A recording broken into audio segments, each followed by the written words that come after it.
Desarrollo y subdesarrollo económico. A los países subdesarrollados se les conoce también como países del tercer mundo. También se utiliza el nombre de países en vías de desarrollo, la cual hace suponer que están en camino de superar sus dificultades. Se entiende por países del norte a los países ricos. Casi todos están situados en el hemisferio norte, mientras los países pobres son los países del sur que ocupan la mayor parte del hemisferio sur. Pese a esta diversidad, los países del tercer mundo presentan rasgos bastante comunes, entre los que se destacan el rápido crecimiento de la población, la amplitud del analfabetismo, grandes deficiencias en alimentación, salud y sanidad, escaso desarrollo industrial, rentas bajas e importantes desigualdades sociales. El término subdesarrollo comenzó a emplearse en Estados Unidos para definir aquellos territorios que se encontraban en un estudio de desarrollo industrial más atrasado que el suyo. Las características del subdesarrollo económico son: desequilibrio entre la población y los recursos. Países con elevado crecimiento de la población que están en permanente situación de revolución demográfica. Desequilibrios en los sectores productivos. Consisten en que hay muchos agricultores, pero los rendimientos agrícolas son muy bajos. Recursos ociosos. Se trata de países en los que a veces hay yacimientos ignorados o recursos sin explotar como gas natural y petróleo. Subdesarrollo social. Desigualdades sociales. Hay grupos minoritarios formados por grandes propietarios y funcionarios de Estado y extranjero. Dualismo en el modelo de vida. Subdesarrollo político. Concentración del poder. Suelen tener gobiernos centrales con una ausencia importante de funcionarios locales. Dependencia económica. Se trata de países con una deuda externa creciente que practica un intercambio desventajoso para ellos. Principales tesis sobre el subdesarrollo. Tres son las principales teorías que intentan explicar el subdesarrollo. La primera lo ve como un estado de depresión económica, semejante a las grandes depresiones de la economía occidental, pero con un carácter permanente. La segunda lo ubica como una etapa previo al desarrollo industrial que más pronto o más tarde habrá de llegar a estos países. Para la tercera, el subdesarrollo es más bien un resultado negativo del desarrollo industrial de los países ricos. Causas del desarrollo. El crecimiento de la población. Las tasas de natalidad son muy elevadas, como corresponde a las condiciones de vida de una sociedad rural patriarcal. Esta natalidad va acompañada de un notable descenso de la mortalidad. En América Latina, las familias tienen una media de 4 hijos y en África de 5, pero estas cifras se ven superadas por países musulmanes, los cuales mantienen valores familiares tradicionales. La herencia del colonialismo. La mayoría de los países subdesarrollados son antiguas colonias. Las potencias europeas dominaron estos países y explotaron sistemáticamente sus recursos naturales en beneficio propio y a la vez que impidieron su desarrollo industrial para preservar así el mercado.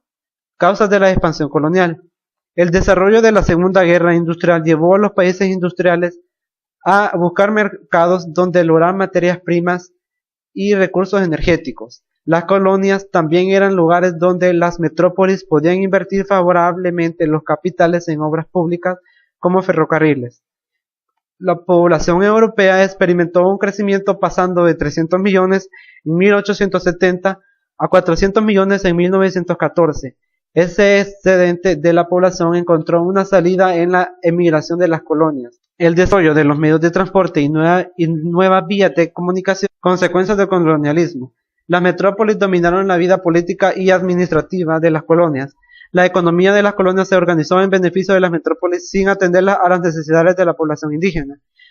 Se mejoraron los transportes como puertos, ferrocarriles, carreteras, pero solo con vistas a obtener más beneficios.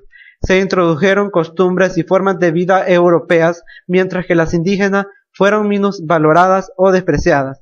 Hubo aspectos positivos como la introducción de la medicina moderna y la eliminación de la esclavitud.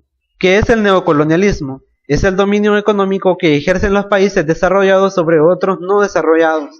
Se trata de la nueva forma encubierta del colonialismo. Se le controlan sus mercados de producción de materia prima.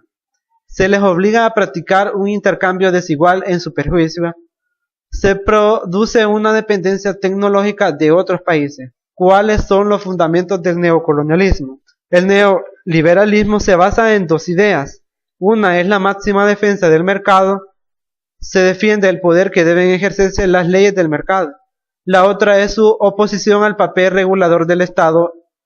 En la economía no debe intervenir el Estado.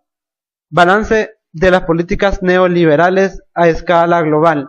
Actualmente el desempleo experimenta un aumento espectacular.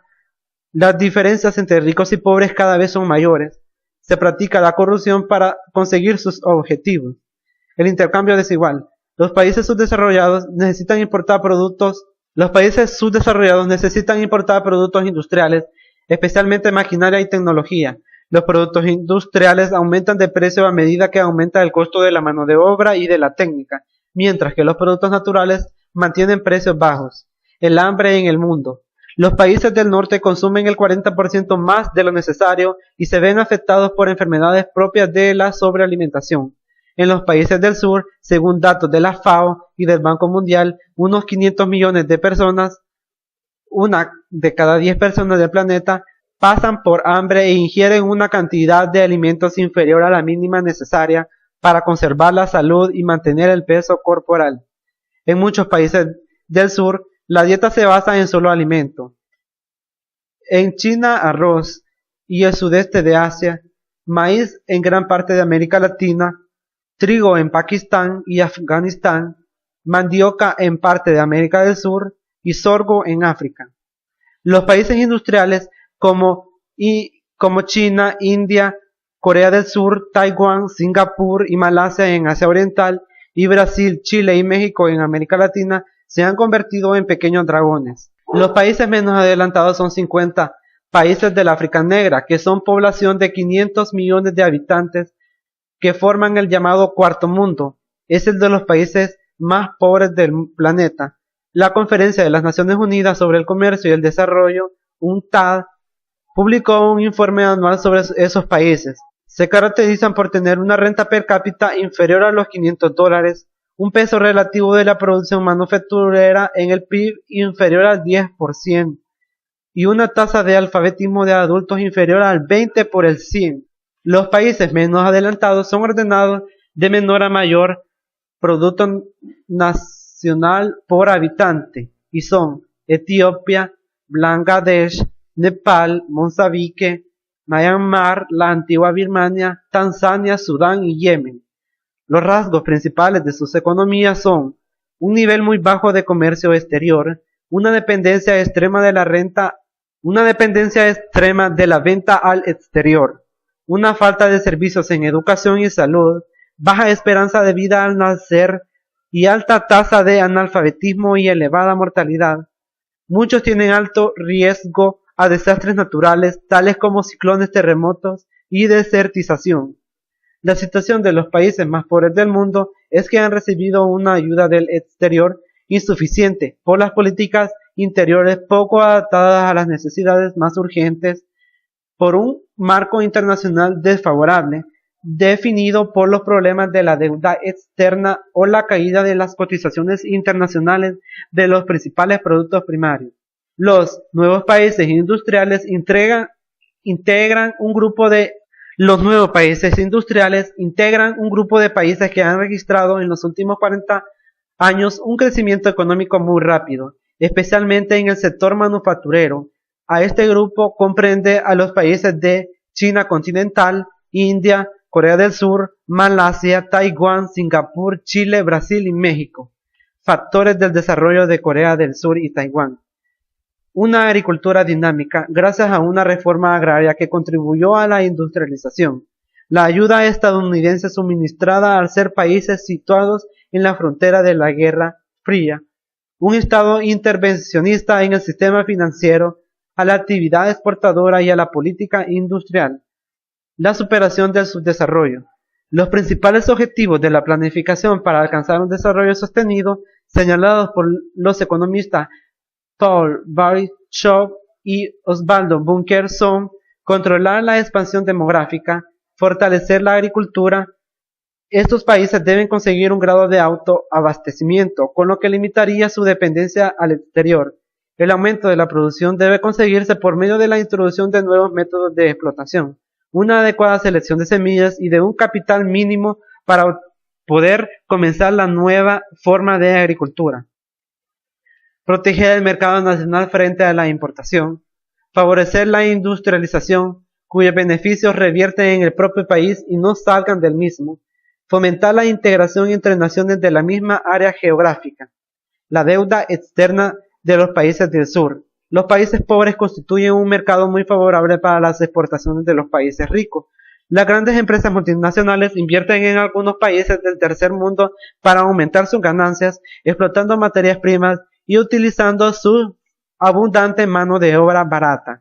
En 1970, los países con deuda externa debían en total 68.000 millones de dólares, pero al subir los intereses, a fines de los años 70, esa deuda subió hasta los 577.000 millones de dólares. En los años 80, los países no desarrollados pagaron 1.300.000 millones de dólares en concepto de intereses, pero los intereses habían alcanzado tal magnitud que la deuda se hizo impagable. Los países mejor situados actualmente son los países exportadores de petróleo de ingresos altos, porque han acumulado muchos petrodólares. Los productos por los que obtienen ingresos los países no desarrollados son materias primas cuyos precios no suben, sino que mantienen o bajan. Cuando sube el dólar, también suben los ingresos que deben pagar los países endeudados. Consecuencias de la deuda externa: reducción de los gastos sociales en educación y salud en los países deudores, cierre de las empresas locales que no pueden competir con las empresas multinacionales extranjeras, reducción de las inversiones extranjeras por la inestabilidad económica de estos países. La explotación indiscriminada de los recursos naturales en estos países ocasionan un deterioro de su medio ambiente. Agricultura se especializa en monocultivo para la exportación. Emigración de jóvenes hacia los países desarrollados.